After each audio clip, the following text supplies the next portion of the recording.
अल्हम्दुलिल्लाहि रब्बिल आलमीन वल्आक़िबतुल मुत्तक़ीन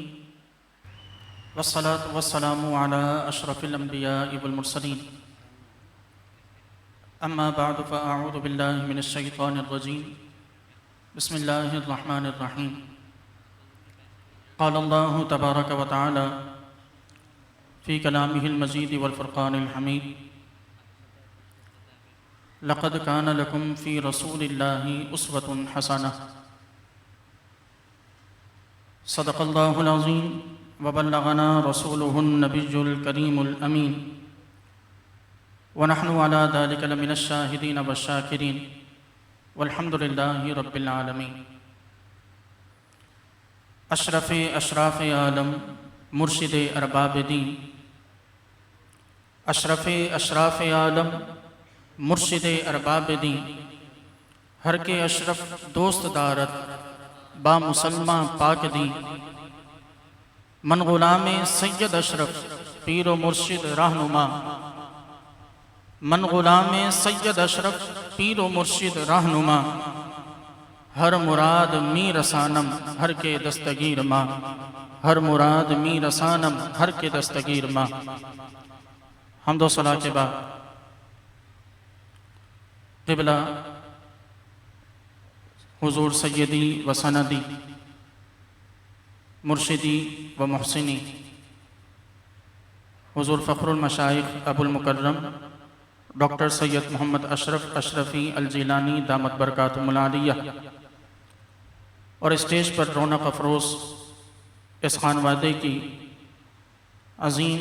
चमकती दमकती शख्सियात और दीगर इस स्टेज को रौनक बख्शे हुए ज़ी क़द्र ज़ी एहतशाम उलमाए किराम और सामीन व हाज़रीन, अस्सलामु अलैकुम व रहमतुल्लाहि ताला व बरकातुहू। सामीन मोहतरम, कुरान मजीद फ़ुरक़ान हमीद की एक आयत मुबारका का एक मुख्तसर सा हिस्सा आपके सामने तिलावत करने का शरफ़ हासिल किया। अल्लाह रब्बुल इज़्ज़त से दुआ है कि मुझे हक़ और सच बयान करने और हम सबको समझने, अमल करने, दूसरों तक पहुँचाने की तौफ़ीक़ मरामत फरमाए। अल्लाह रब्बुल इज़्ज़त ने कुरान मजीद फ़ुरक़ान हमीद में इरशाद फरमाया कि लक़द कान लकुम फ़ी रसूलिल्लाहि उस्वतुन हसनह, के तहक़ीक़ हमारे नबी हज़रत मोहम्मद मुस्तफ़ा अहमद मुश्तबा सल्लल्लाहु ताला अलैहि वसल्लम की हयात तय्यबा तुम में से हर शख्स के लिए बेहतरीन नमूना अमल है। तो यानी हुज़ूर की सीरत और हुज़ूर का किरदार बाद में आने वाले हर शख्स के लिए बेहतरीन नमूना अमल करार पाया। अब किसी शख्स के जहन में यह शक पैदा हो,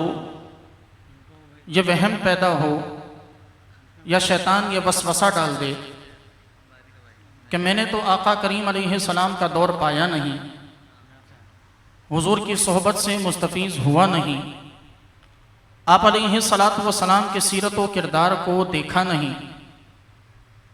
तो मैं ये कैसे तस्लीम करूं कि आका करीम सल्लल्लाहु अलैहि वसल्लम की सीरत को अपनाना, हुज़ूर की सुन्नतों की पाबंदी करना, ये एक आम बशर के लिए भी मुमकिन है। तो अल्लाह रब्बुल इज़्ज़त ने इस वहम और इस शक के इज़ाले के लिए हर दौर में उलमाए किराम और मुक़र्रबीन बारगाह खुदाबंदी, यानी जिन्हें हम अल्लाह के औलिया के नाम से जानते हैं, अल्लाह रब्बुल इज़्ज़त ने हर दौर में इन मुक़द्दस व मुबारक हस्तियों को ताजे विरासत नबूवत से सरफराज फरमाकर इस शक का इज़ाला फरमाया और लोगों के लिए रुश्द व हिदायत का सामान फरमाया। अब हमारा अलमिया ये है कि हम इन बारगाह मुक़र्रबीन बारगाह खुदावंद से मोहब्बत का दावा तो करते हैं, इनसे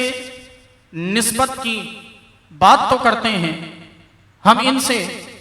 इनके आरास में शरीक तो हो जाते हैं, हम इनके तज़किरों को सुनते भी हैं,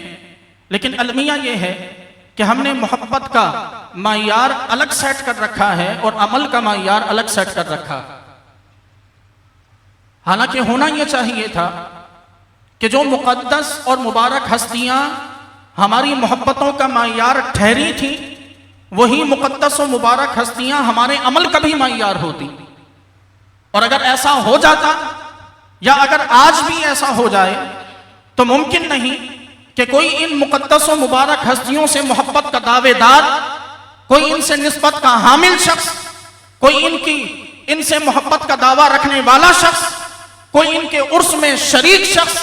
कोई उनके नाम की मालाएं जपने वाला शख्स कभी भी गुमराह हो सके।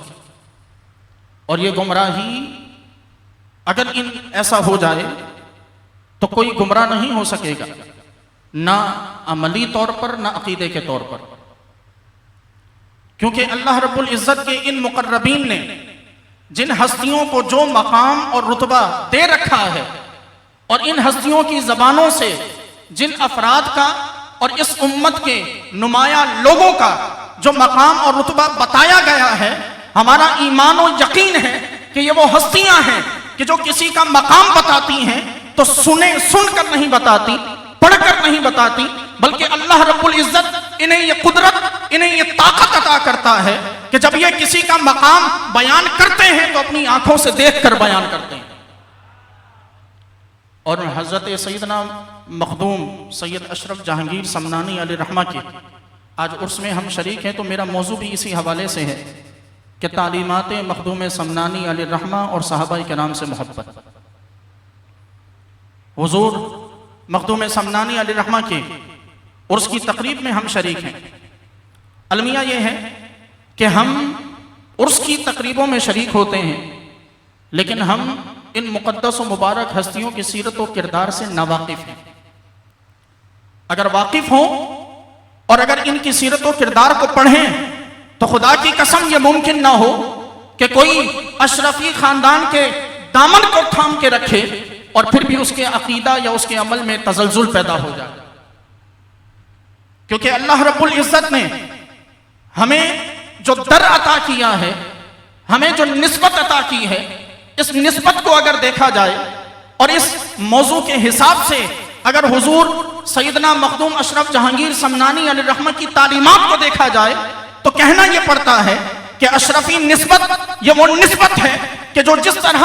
तमाम के तमाम औलिया के फैजान की जामे है, इसी तरह जिस तरह कहा जाता है कि अशरफी में सबसे पहला हर्फ अलिफ है, सबसे आखिरी हर्फ या है, और ये जिस तरह अलिफ और या, अलिफ हुरूफ तहज्जी का पहला हर्फ और या हुरूफ तहज्जी का आखिरी हर्फ है, तो जिस तरह ये पहला और आखिरी हर्फ अपने तमाम तर फैजान को समेटे हुए है, तमाम बुजुर्गों का फैजान समेटा हुआ है, उसी तरह कहने दीजिए मुझे कि उसी तरह ये अलिफ निस्बत रखता है हजरत सैयदना अबू बकर सिद्दीक से और या निस्बत रखती है हजरत सैयदना अलीउल मुर्तजा से। तो गोया कि ये अशरफी खानदान और ये अशरफी निस्बत हमें ये सबक देती है कि तुम कामिल अशरफी उस वक्त तक हो नहीं सकते जब तक अलिफ से निस्बत रखने वाले अबू बकर की अजमत को ना पहचानो और जब तक या से निस्बत रखने वाले अलीउल मुर्तजा के मकाम को ना पहचानो।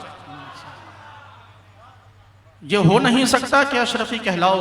और इनमें तकाबुल करना शुरू करो, यह हो नहीं सकता। और मोहतरम सामीन, जब इस मौजू की तैयारी के लिए लताइफ अशरफिया मैंने उठाई और उसे देखा तो लताइफ अशरफिया की दूसरी जिल्द लतीफ़ा नंबर 53 हज़रत मखदूम अशरफ जहांगीर समनानी अलैहि रहमा ने इन असहाब का जिस तरतीब से जिक्र किया, वो तरतीब ही ये कह देने को, ये बता देने को काफ़ी है। उसके बाद कोई जुमला बनता नहीं, उसके बाद कोई बात, कोई दलील बनती नहीं कि इनका अकीदा या इनका मौक़िफ़ या इनकी मोहब्बत का आलम क्या था। कि वो तरतीब अगर देखें तो सबसे पहले अगर जिस हस्ती का जिक्र है तो सैयदना अबू बकर सिद्दीक रज़ियल्लाहु तआला अन्हु का जिक्र सबसे पहले। और आप ये सुनिए और ये समझिए कि जब हजरत मखदूम अशरफ जहांगीर समनानी अलैहि रहमा इन हस्तियों का तस्करा करने लगते हैं, तो जब हजरत अबू बकर सिद्दीक रज़ियल्लाहु तआला अन्हु का तस्करा करते हैं तो 10 रिवायात हजरत अबू बकर सिद्दीक के मनाक़िब में शामिल फरमाती। हजरत उमर फारूक रज़ियल्लाहु तआला अन्हु की जब अजमत और उनके मनाकिब की बारी आती है तो 8 रिवायात मखदूम अशरफ जहांगीर समनानी हजरत उमर फारूक रदी अल्लाह तआला के तस्किरे की शामिल फरमाते हैं। जब हजरत उस्मान गनी रदी अल्लाह तआला के मनाकिब की बारी आती है तो 8 रिवायात हजरत उस्मान गनी रदी अल्लाह तआला के मनाकिब की शामिल फरमाते हैं। जब हजरत अलीउल मुर्तजा रदी अल्लाह तआला के मनाकिब बयान करने लगते हैं तो 15 रिवायात हजरत अली रदी अल्लाह तआला के मनाकिब की शामिल फरमाते हैं। और फिर इसके बाद हजरत शेखैन करीमैन के उनके मनाकिब के लिए अलग से बात मानते हैं और उनके गुस्ताखों और उनके बारे में नाज़ेबा अल्फाज इस्तेमाल करने वालों के लिए जो वईदें बयान की उसके लिए बिल्कुल अलग सा बाब बांधा है। और उस बाब में 5 रिवायात और 5 हिकायात और वाक़यात मजीद बयान फरमाए। ये कुल 46 या 47 रिवायात हैं जो हुजूर मखदूम अशरफ जहांगीर समनानी अलैहिर्रहमा ने इन खुलाफाए राशिदीन के मुतालिक जमा फरमाई है, बयान फरमाई है। और सिर्फ यही इसी पर बस नहीं बल्कि आप अलैहिर्रहमा इन मुक़द्दस व मुबारक खुलाफाए राशिदीन के तस्करे के बाद मजीद 11 असहाबे मोहम्मद मुस्तफ़ा सल्लल्लाहु अलैहि वसल्लम का तस्करा फरमाते हैं। और उसके बाद फिर आपने बाब बांधा है अहले बैत किराम की मोहब्बत का, इमाम हसन, इमाम बाक़िर और दीगर अइम्मा का। तो ये इनकी तरतीब और फिर इनका ये बयान करना और उनके ये तमाम मलफूजात,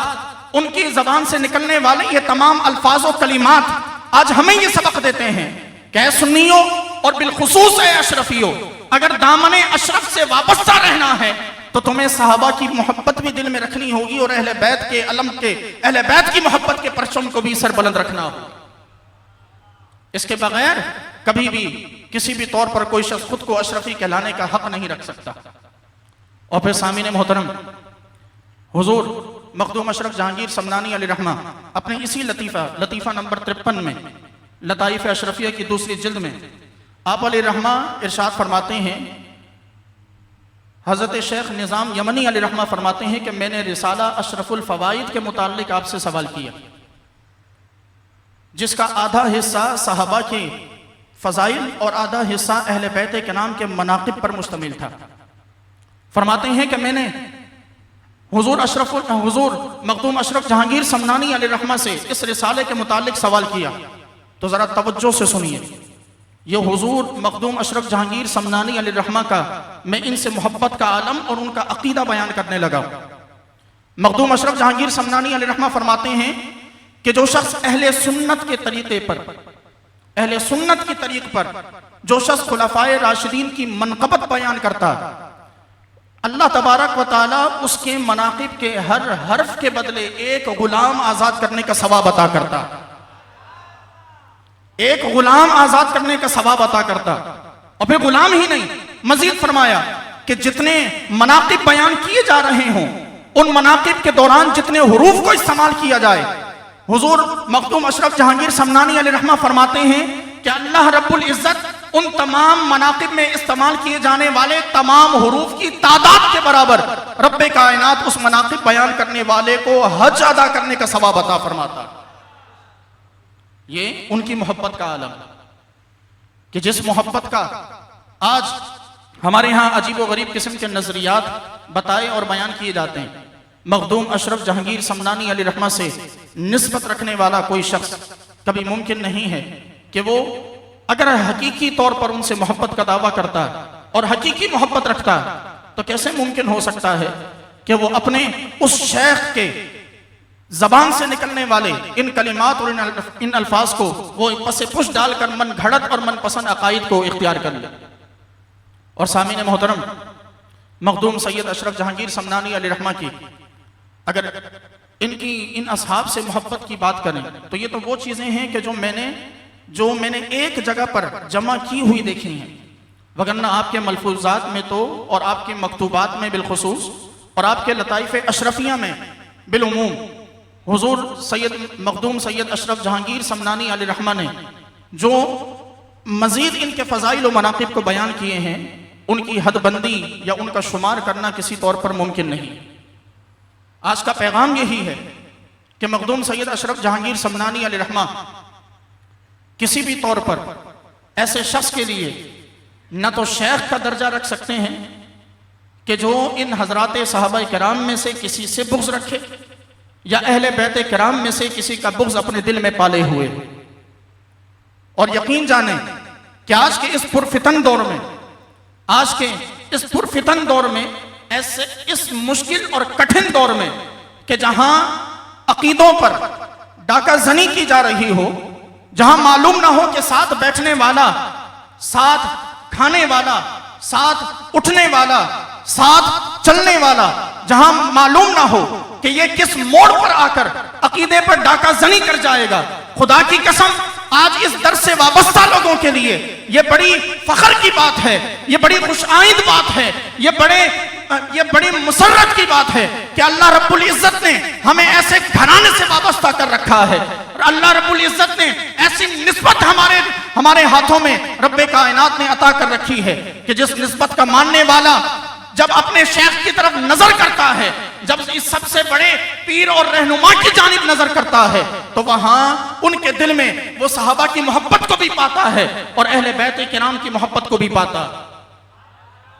और अगर बात की जाए उन बातों की, बस आखिरी चंद बातें अर्ज कर रहा हूं, अगर बात की जाए उन चंद बातों की जो मखदूम सैयद अशरफ जहांगीर समदानी अलैहि रहमत पर रिव्ज और दीगर हवालों से की जाती हैं, तो ये एक अलग मौजू है। मैं सिर्फ एक जुमला इस पर कहना चाहता हूं कि घर वालों का मकाम और रुतबा घर वाले जानते हैं, घर वालों का मकाम और रुतबा घर वाले जानते हैं। उन्होंने अहले बैत के मकाम में क्या कुछ बयान किया वो उस खानवादे के हैं, वो हमसे बेहतर जानते हैं। और हमें कोई हक नहीं कि किसी भी तरह किसी भी ऐसी शख्सियत पर कि जिसे अल्लाह रब्बुल इज्जत ने गौसुल आलम का मनसब अता कर रखा हो, हमें कोई हक नहीं पहुंचता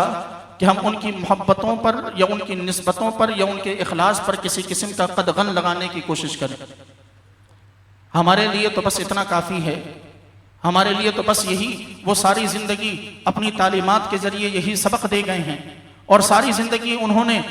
हमें यही सबक पढ़ाया और हमारे लिए यही सबक छोड़ा। और आज उनके खानवादे की निस्बत से हमें यही सबक मिलता है कि जो आला हजरत ने बयान किया कि अहले सुन्नत का है बेड़ा पार अस्हाबे हुजूर, अहले सुन्नत का है बेड़ा पार अस्हाबे हुजूर, नजम है और नाव है इतरत रसूलुल्लाह की, नजम है और नाव है इतरत रसूलुल्लाह की। और बस आखिर में आपको यह पैगाम देना चाहता हूं कि अशरफी नाज कर तू अपनी किस्मत पर, अशरफी नाज कर तो अपनी किस्मत पर, कौन पाता है खानदान ऐसा, कौन पाता है खानदान ऐसा। खालिक कायनात से दुआ है कि परवरदिगार जो कुछ बयान किया इसे समझने, याद रखने और अमल करने की तौफीक मरहमत फरमाए। वमा अलैया इल्लल बलागुल मुबीन।